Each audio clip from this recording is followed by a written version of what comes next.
রাগ করে আজ সমস্ত পেয়ারাই ভেঙে ফেলবো গাছ থেকে। না না, দাঁড়াও, একটু খুলে বলি সমস্তটা তোমাদেরকে। আগেকার সময় বছরে একবারই পেয়ারা আসতো, আর এখন তো 12 মাসই পাওয়া যায়, তাও আবার অনেক বড় বড় জাতের পেয়ারা। আমার এই পেয়ারা গাছটাও একটা থাই জাতের পেয়ারা। এই গাছেও অনেক বড় বড় পেয়ারা হয়। এক একটা পেয়ারার ওজন 700 থেকে 800 গ্রাম হয়।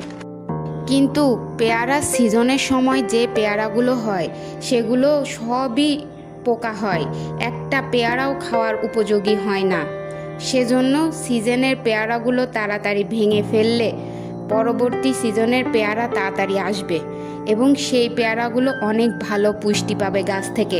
একটা সময় ছিল যখন অন্যের বাড়ি থেকে পেয়ারা কিনে এনে খেয়েছি, আর এখন আমার নিজের বাড়িতেই পাঁচটা পেয়ারা গাছ, তাও আবার থাই জাতের পেয়ারা গাছ। এই পেয়ারাগুলো ভেঙে ফেলে দিব না, এগুলো দিয়ে কম্পোস্ট সার তৈরি করব, যেন এগুলো পরবর্তী সময়ে গাছের গোড়ায় ব্যবহার করতে পারি।